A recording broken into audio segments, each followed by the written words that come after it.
Perkenalkan, saya Zona Putra Utama dari kelas 11 IPS 2, SMA 5 Tanjung Pinang. Saya akan menjelaskan tentang sistem dan dinamika demokrasi Pancasila. Pertama-tama saya akan menjelaskan tentang klarifikasi demokrasi. Demokrasi telah dijadikan sebagai sistem politik yang dianut oleh beberapa negara.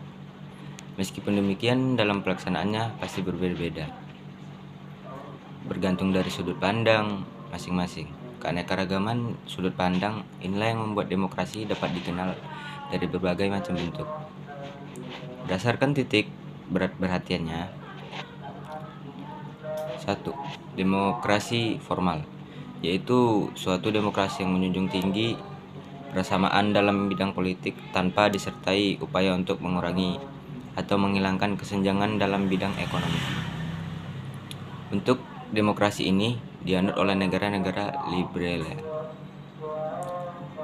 Yang kedua, demokrasi material, yaitu demokrasi yang dititik beratkan pada upaya menghilangkan perbedaan dalam bidang ekonomi. Sedangkan persamaan dalam bidang politik kurang diperhatikan, bahkan kadang-kadang dihilangkan. Bentuk demokrasi diperhatikan, bahkan kadang-kadang dihilangkan.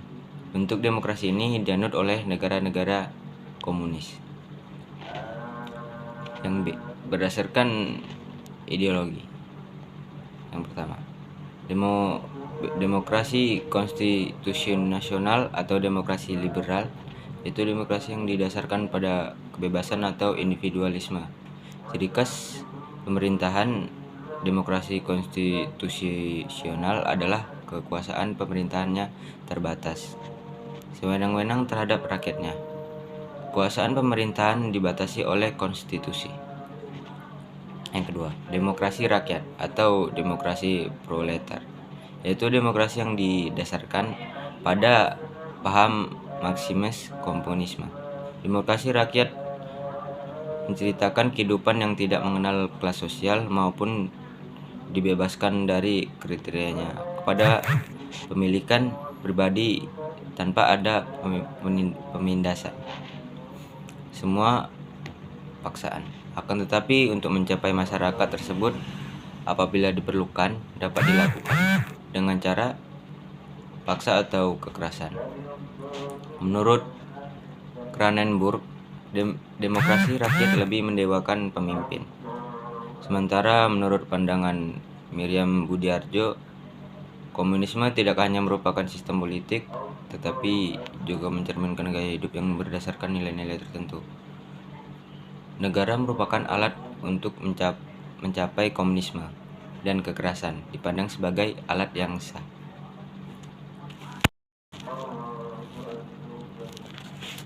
Sekarang berdasarkan proses penyaluran kehendak rakyat.